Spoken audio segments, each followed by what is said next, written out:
Un atrevido secuestro que culmina en terror. Un desconcertante hurto en el que pinturas invaluables se desvanecen. Y un extraño robo a un banco con una bomba de tiempo a punto de estallar. Parece que siempre que hay algo de gran valor, también hay ladrones que quieren robarlo. Pero ¿qué motiva realmente a alguien a robar? ¿Es por el dinero? ¿Para mostrar cuán listos son? ¿O podrían las mentes criminales tener otras razones más secretas para arriesgarlo todo por lograr una fechoría al parecer imposible? Bien, es lo que intentaremos averiguar.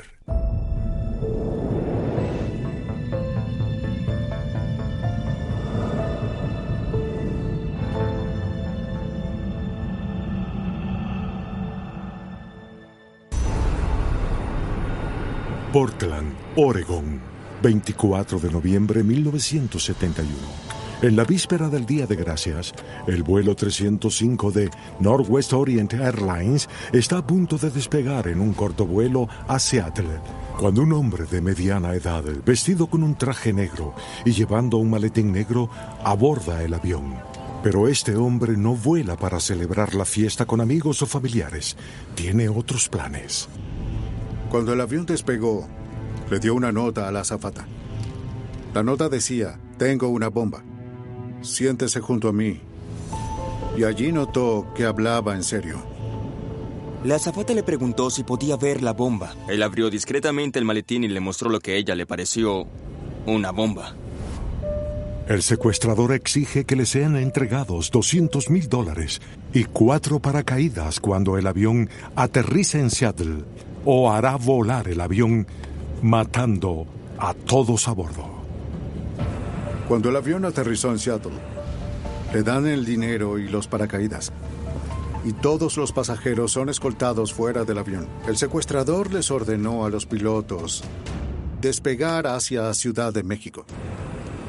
El Boeing 727 es reabastecido y una tripulación de 4 personas vuelve a poner al secuestrador en el aire con destino a la frontera. Pero durante el vuelo, el secuestrador se coloca 2 paracaídas, ata el dinero a su pecho y abre las escaleras de popa. Nadie sabe exactamente cuándo o dónde, pero en algún momento salta del avión para no ser visto de nuevo.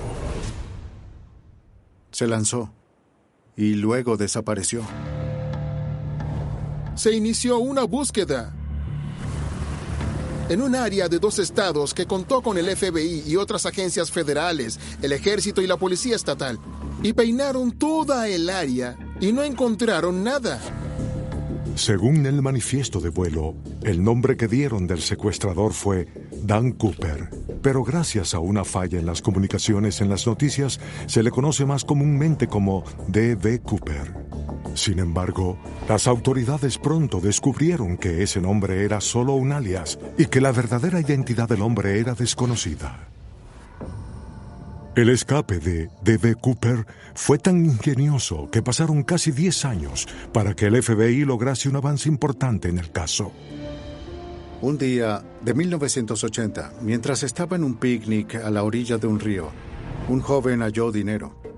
Pero no era cualquier dinero, era el dinero de D.B. Cooper. Apareció en un banco de arena. El dinero fue hallado en un lugar totalmente diferente a la ruta del avión.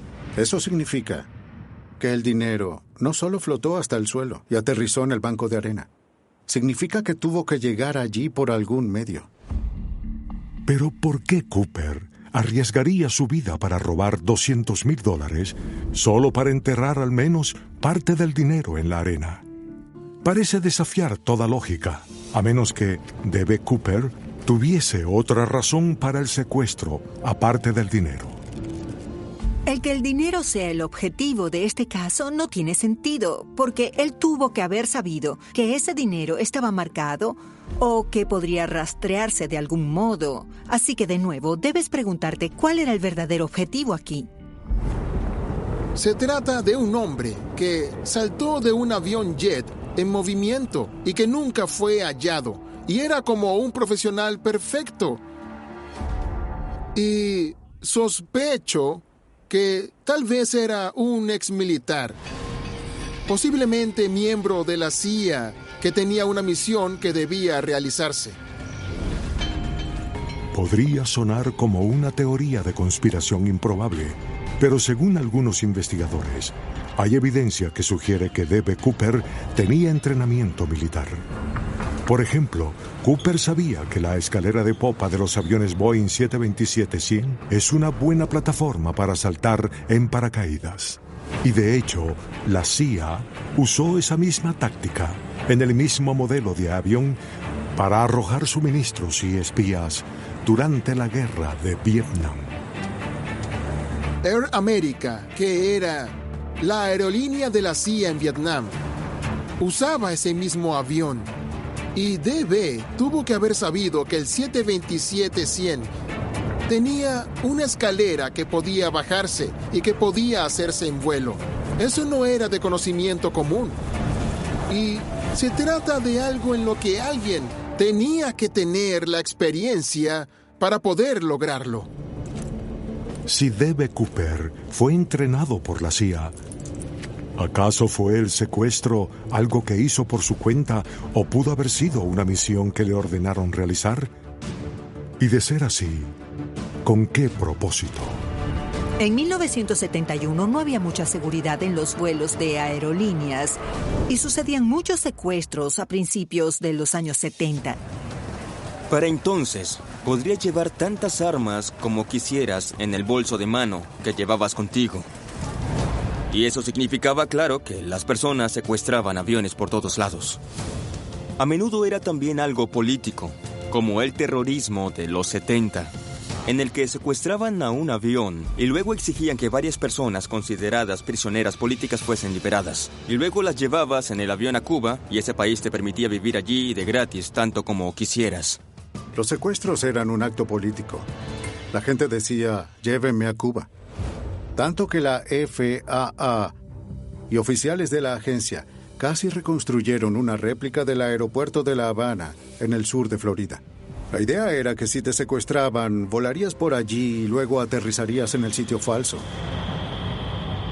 Algunos teorizan que el secuestro de D.B. Cooper en realidad fue un evento de bandera falsa, para crear un secuestro lo bastante espectacular que captase la atención de todos y motivase algunos cambios en las regulaciones para que los secuestros terminasen. Y de hecho eso fue lo que pasó después de D.B. Cooper, porque la FAA emitió todo tipo de regulaciones nuevas. No descartaría que la CIA hiciese que un agente como Dan Cooper hiciera lo necesario para elevar la percepción y la conciencia pública sobre la seguridad de las aerolíneas. Es decir, cuando lo analizamos, ¿quién resultó herido? Nadie. Es decir, él tenía todas las características de un operativo encubierto. Lo que hace notable el caso de D.B. Cooper es que de hecho es el único secuestro aéreo no resuelto en el mundo. Y lo que lo hace tan difícil de resolver es que son misterios dentro de misterios. Y una vez que entras allí, hay otros. No es solo una historia sobre un secuestrador. Era D.B. Cooper, un agente de la CIA, cuya misión fue concebida no por él, sino por sus superiores. Es una teoría fascinante y sugiere que el verdadero cerebro tras un crimen puede ser difícil de descubrir. Como en el caso de otro crimen más reciente, un robo que involucró $250,000, una bomba de tiempo e incluso más preguntas sin respuesta. Erie, Pensilvania, 28 de agosto 2003, 2:30 p.m. Es un día ordinario en el banco PNC del centro cuando Brian Wells, de 46 años, se pone en la fila del cajero. Pero Brian Wells no es un cliente ordinario. El señor Wells tenía una protuberancia bajo la camisa que se describió como si alguien tuviese una lesión médica bajo su cuello.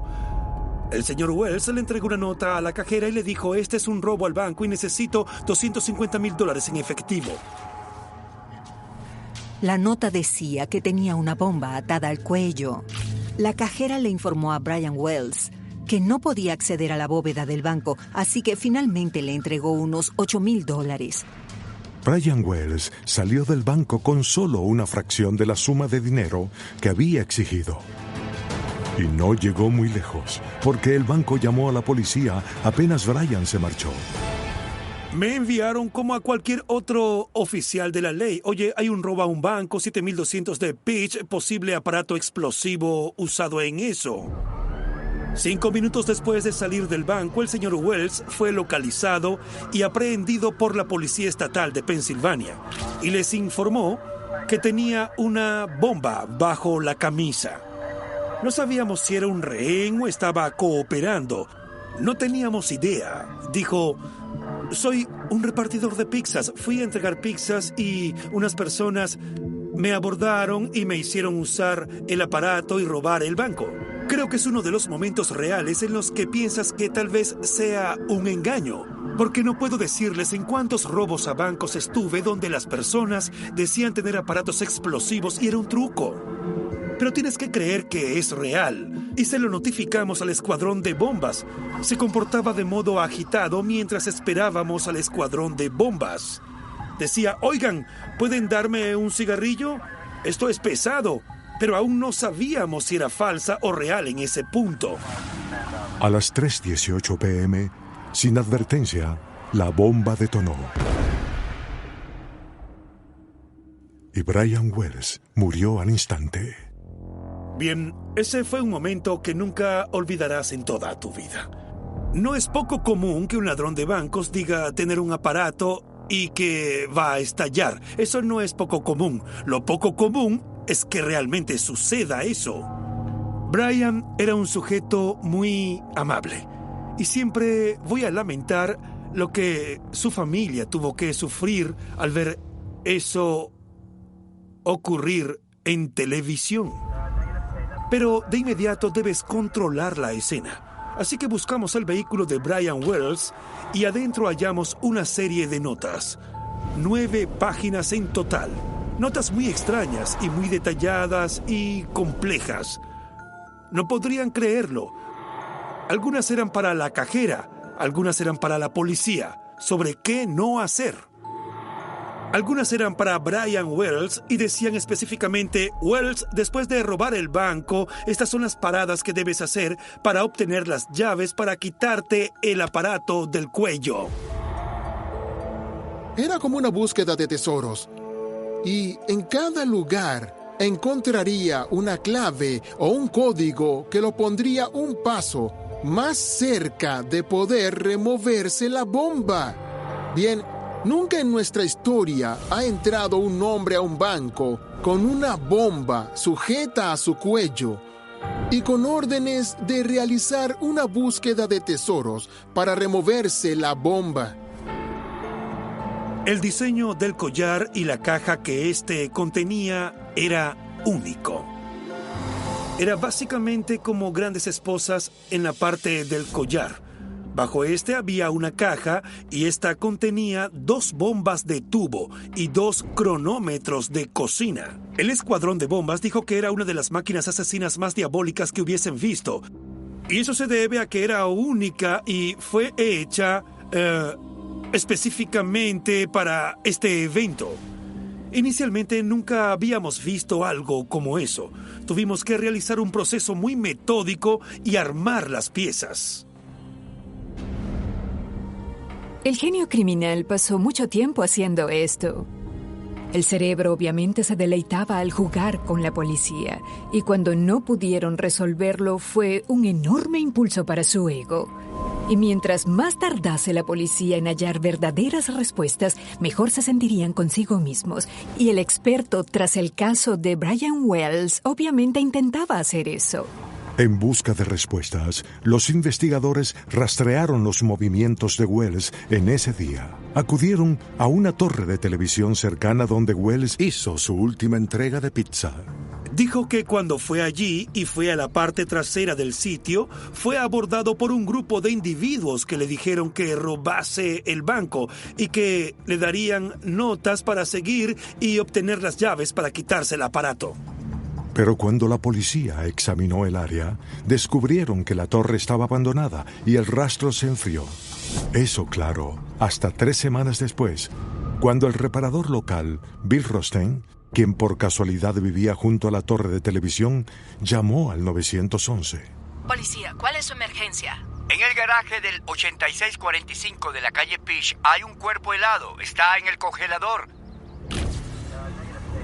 La policía determinó que el cuerpo en el congelador de Bill Rothstein era de un hombre llamado James Rowden, el novio de Marjorie Diehl Armstrong, una mujer que las autoridades locales conocían muy bien.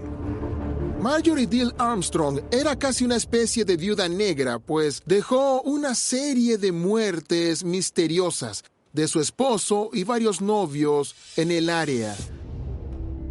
Rowden era su ex amante y novio, y terminó matando a ese hombre con una escopeta. Le pidió a Rothstein que desechara el cuerpo por ella, y este finalmente lo dejó en su congelador en su garaje. Luego de entrevistar a Marjorie Diehl Armstrong y a otros, determinamos que el padre de Marjorie tenía mucho dinero. Ella era hija única y quería el dinero, y lo quería ahora. Así que la idea del robo al banco por el dinero realmente provino de Marjorie Diehl Armstrong. Robar el banco para obtener el dinero y pagarle a alguien para que matase a su padre y recibir su herencia. El 1 de noviembre de 2010, Marjorie Diehl Armstrong fue condenada por robo armado a un banco, conspiración para cometer robo armado a un banco y uso de un aparato destructivo en un crimen. Para muchos, esas condenas confirmaron que Marjorie era el cerebro tras el robo con la bomba de collar y responsable de las muertes de Brian Wells y James Rowden. Pero, ¿actuó sola? No todos concuerdan.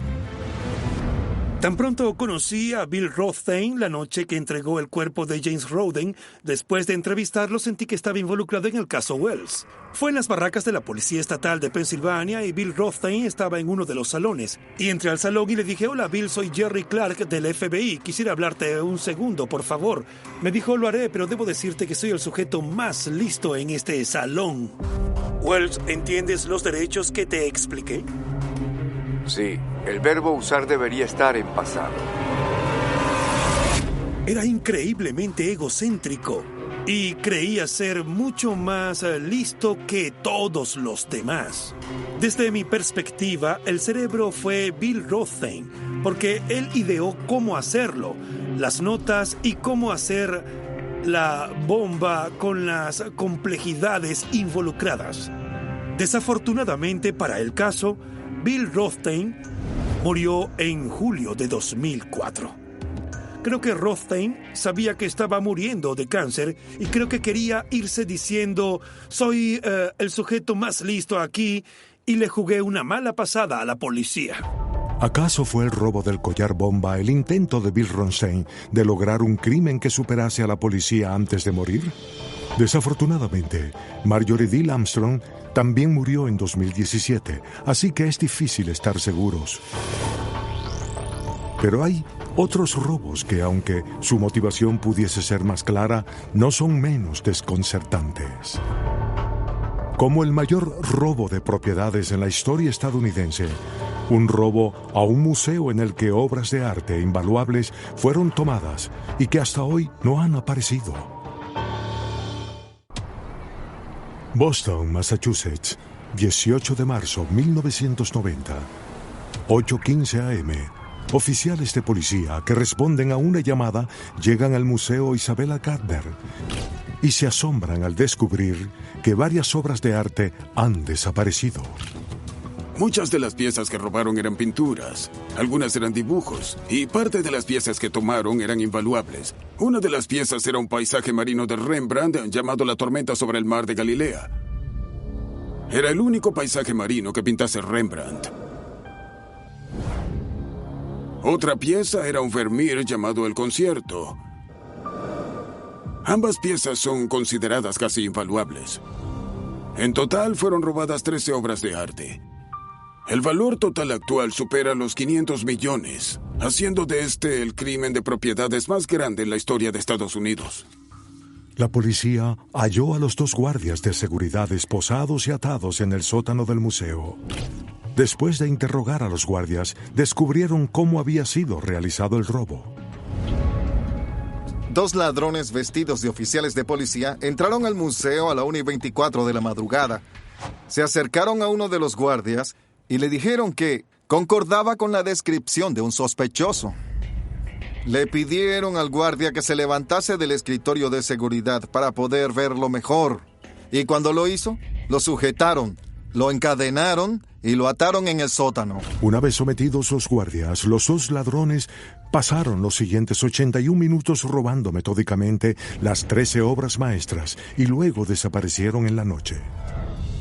El FBI de inmediato inició una investigación y examinaron a varias personas de interés. Una de ellas era nada menos que James Whitey Bulger, el líder de la notoria pandilla Winter Hill.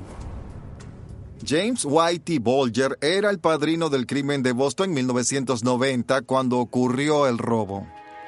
Así que de inmediato el FBI y la policía de Boston llevaron a Bulger y a todos sus socios y les preguntaron, ¿dónde están las pinturas?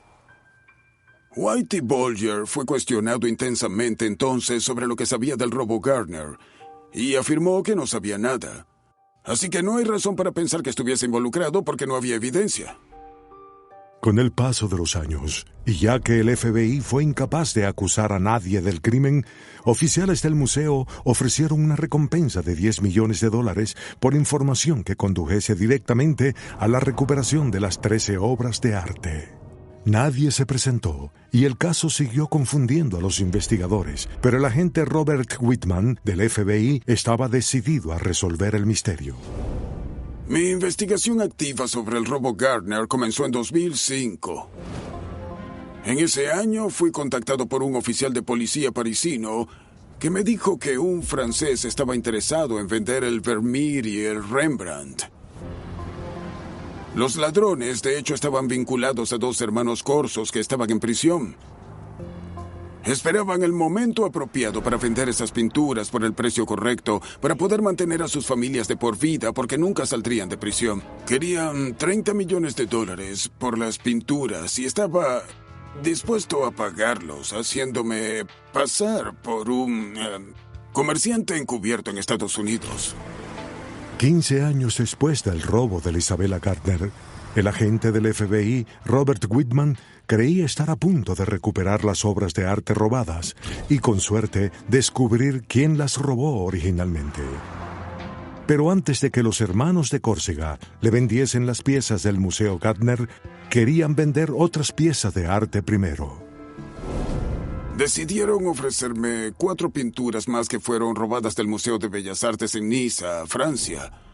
Aceptamos su oferta y pudimos recuperar esas en Marsella. Pero el problema fue que al recuperarlas, uno de los policías franceses les dijo a los individuos que yo era un agente del FBI.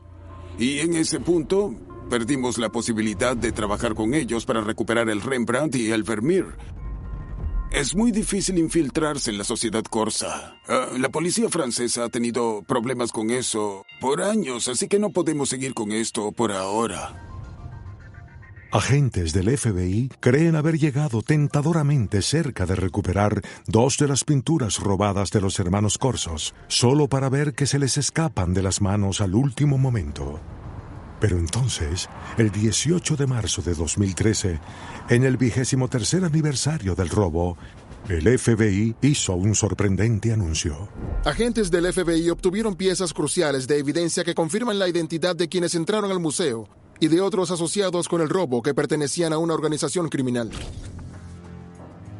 Aunque afirmaron conocer la identidad de los 2 ladrones, el FBI se rehusó a nombrarlos. Y en 2015 anunciaron que ambos estaban muertos. Creo que el FBI sabe exactamente quién cometió los crímenes en 1990, pero no tienen idea de dónde está el arte hoy.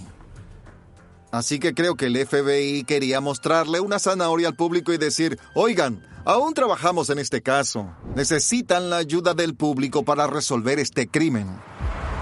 Es sabido que algunas personas han dicho que las 13 piezas están guardadas en el ático de alguien a 2 cuadras del museo. No creo eso. Nunca he visto que ocurra eso. Después de investigar crímenes de arte por 30 años, lo que descubrí es que si tienes 13 obras de arte por allí, esas pinturas son divididas. Están en sitios diferentes.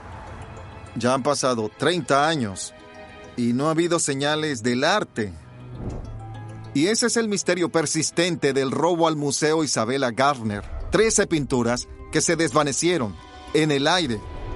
Y esos marcos vacíos están allí como lápidas hoy en el museo.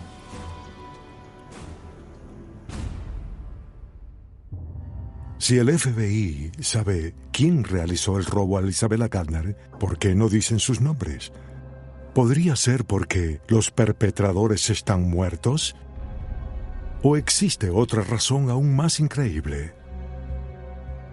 Una razón que no será revelada hasta que las pinturas sean recuperadas a salvo. No todos los robos escandalosos involucran robar gran cantidad de dinero o incluso obras de arte valiosas. En años recientes ha habido un creciente número de los llamados cibercrímenes, en los que los criminales explotan ilegalmente sistemas de computación para hacer de todo, desde robar la identidad de una persona hasta manipular el sistema financiero mundial. El cibercrimen es un enorme problema hoy. Los computadores de las compañías son hackeados diariamente. El fraude es una parte normal de sus vidas y todos los directores de compañías saben eso. Y lo que más preocupa no son solo esos ciberataques individuales, sino las ciberamenazas a nuestra infraestructura, al flujo del dinero a nivel nacional. Y con los años hemos visto que la capacidad de los cibercriminales para estar un paso adelante de las autoridades se ha elevado. Reykjavik, Islandia, 16 de enero 2018. Sindri Thor Stefansson, de 32 años, y un grupo de ladrones entran al centro de datos Advania, hogar de una de las mayores concentraciones de poder de cómputo del mundo, y roban 550 computadores. El valor de esos aparatos es de unos $2 millones, pero la mayor anotación no son los propios computadores, sino la información almacenada en ellos. Lo que podían hacer esos aparatos es minar bitcoins. Y minar bitcoins puede producir millones y millones y millones de dólares. Esos computadores son básicamente como oro, pero no están minando oro. Están minando dígitos y fórmulas matemáticas que en el siglo XXI es algo de valor. Lanzado en 2009, el Bitcoin fue el primero de un nuevo tipo de dinero conocido como criptodivisas, una forma de efectivo digital que elimina la necesidad de los bancos tradicionales. A diferencia de las formas comunes de dinero, como el dólar o el euro, el valor de un Bitcoin no está vinculado a ninguna nación ni gobierno.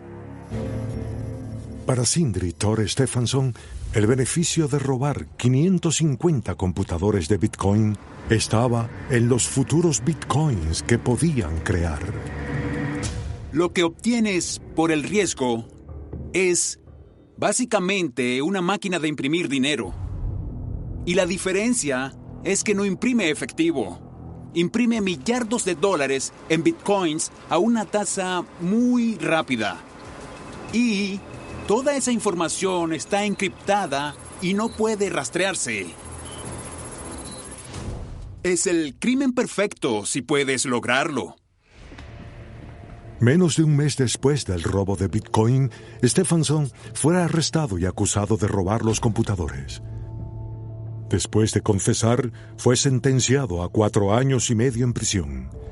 Pero el caso no fue resuelto, porque los computadores robados nunca fueron recuperados y Stefansson afirma no saber dónde están. Hubo una conspiración mayor tras este robo de bitcoins. Y él culpa a un sujeto cuya identidad nunca ha revelado. El señor Stephenson ha dicho que la idea de hacerlo no provino de él, sino que existe un tal señor X a quien misteriosamente le adjudica el rol de cerebro de la operación. Hay muchas teorías locas sobre quién podría ser el señor X. Una de ellas es que podría ser Satoshi Nakamoto.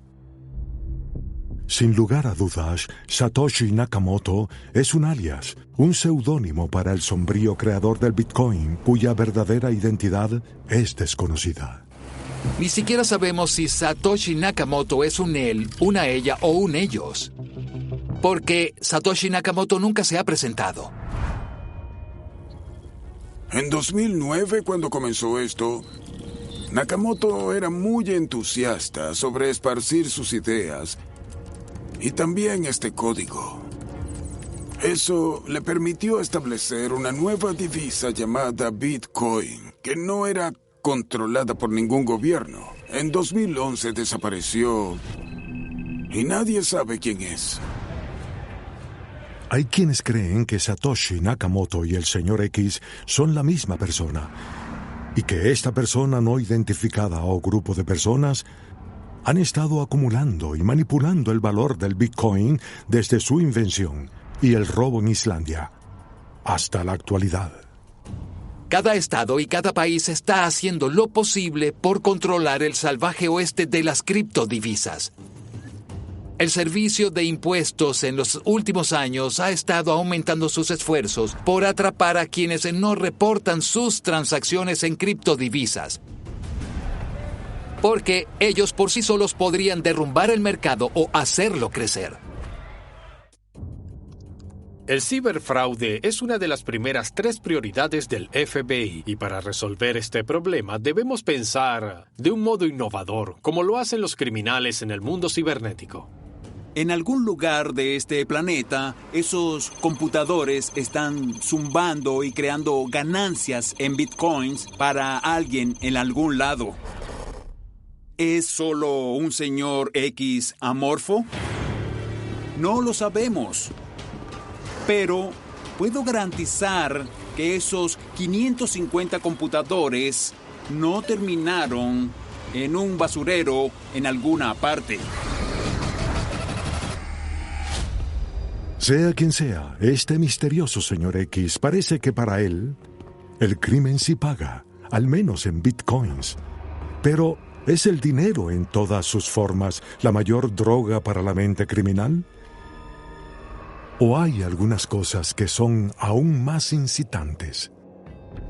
Tal vez pueda hallarse la respuesta examinando el caso del hombre que robó el cerebro del hombre más inteligente del mundo, Albert Einstein. Princeton, Nueva Jersey, 18 de abril de 1955. Albert Einstein, el célebre físico considerado el padre de la física moderna, muere a la edad de 76 años. Aunque el deseo de Einstein era ser cremado, el jefe de patología del hospital de Princeton, Thomas Harvey, debe determinar primero la causa de la muerte. Pero con el cuerpo de Albert Einstein en la mesa de autopsias, algo más capta el interés de Harvey. Quería averiguar qué hacía funcionar a Albert Einstein. Y dijo, vaya, allí está la fuente de todo, el cerebro.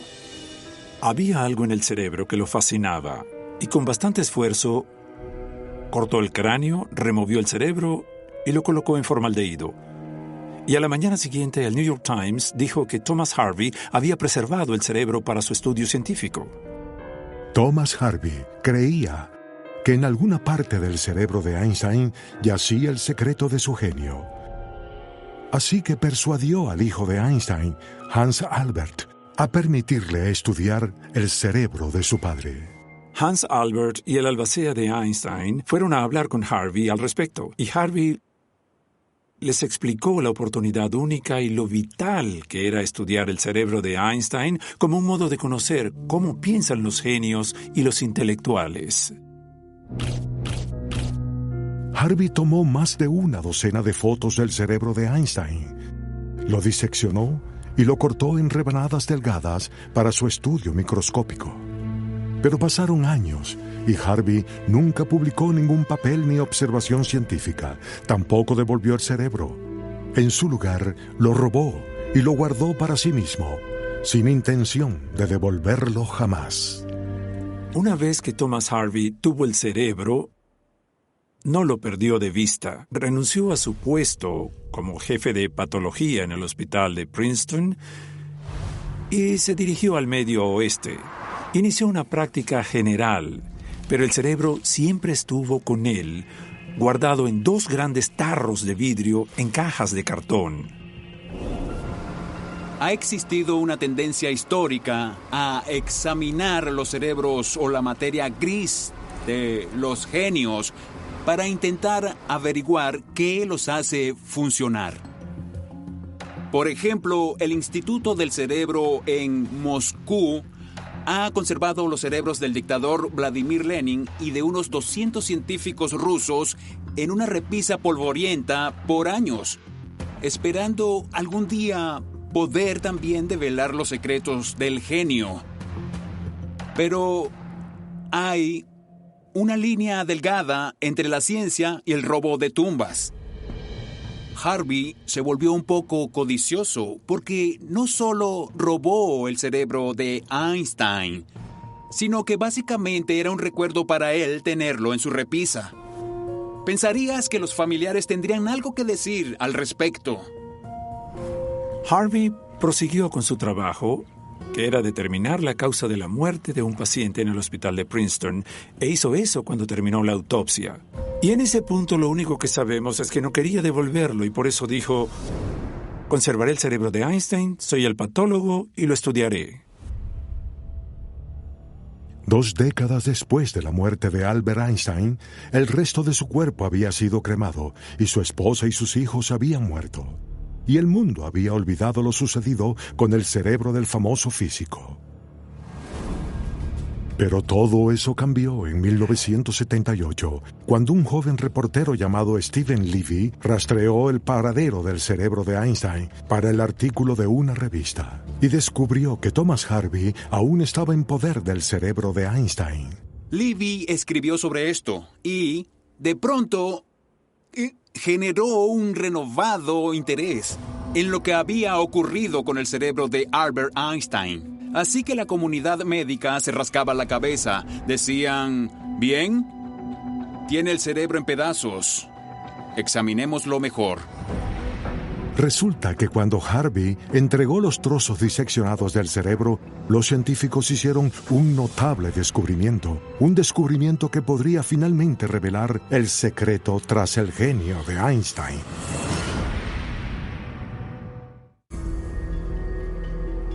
Princeton, Nueva Jersey, mayo de 2000.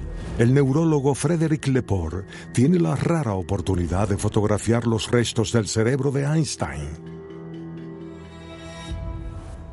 El patólogo trajo 2 tarros que contenían cubos envueltos en gasas, que eran las secciones restantes del cerebro de Einstein. Ese fue un momento muy interesante y reflexivo. Cómo ese tejido cerebral inanimado desarrolló teorías que sacudieron al mundo. Y el proceso comienza observando la anatomía y viendo si puede darnos algunas respuestas a la pregunta de ¿por qué Einstein fue un genio tan profundo? ¿Qué hacía diferente a Albert Einstein? Es una pregunta que Thomas Harvey hizo en 1955 y que lo llevó a robar el cerebro de Einstein con la esperanza de hallar una respuesta. Tuve la oportunidad de reunirme con Thomas Harvey en su retiro en la primavera de 2000. Él nunca había abandonado realmente el sueño de intentar por todos los medios posibles examinar ese trozo de tejido e intentar hallar respuestas al genio de Einstein. En 2007, Thomas Harvey murió de una hemorragia cerebral. Irónicamente, ya que Thomas Harvey robó el cerebro de Einstein y lo preservó por tantos años, los científicos tuvieron la oportunidad de examinarlo con tecnología moderna. Y al hacerlo, descubrieron que el cerebro de este genio visionario era, de hecho, diferente. Los neurocientíficos descubrieron que el cerebro de Einstein tenía los lóbulos parietales más grandes y además hallaron que parte del lóbulo parietal, en lugar de tener todos esos surcos, era un área aplanada y agrandada. El lóbulo parietal es un área del cerebro que nos ayuda en el reconocimiento visual espacial. Y la conclusión de los neuropatólogos fue que el cerebro excepcional de Albert Einstein se debía a que el lóbulo parietal era anatómicamente diferente a la forma humana. Creo que Thomas Harvey habría estado complacido de que solo al conservar ese cerebro por tantos años y hacerlo examinar por profesionales, un poco de credibilidad se le habría contagiado para que, a su vez, obtuviese más respeto como hombre de ciencia. Las personas quieren sobresalir, quieren reconocimiento. Y mientras mayor el crimen, tu notoriedad por cometerlo durará para siempre. Al entender la mente criminal, cierto tipo de perfil psicológico hace que la gente sienta que no debe seguir las reglas sociales. Se oponen a la autoridad, pero tienen la suya en su interpretación de lo bueno y de lo malo. Parece que sin importar cuánto lo intentemos, no podemos descifrar la mente criminal. Pero de nuevo, ¿realmente queremos hacerlo? Porque si pudiésemos realmente ponernos en los zapatos de alguien que siempre está planeando y buscando emociones, podríamos sentirnos tentados a arriesgarnos y realizar un audaz robo nosotros mismos. Tal vez sea mejor para nosotros que la mente de un maestro criminal sea inexplicable.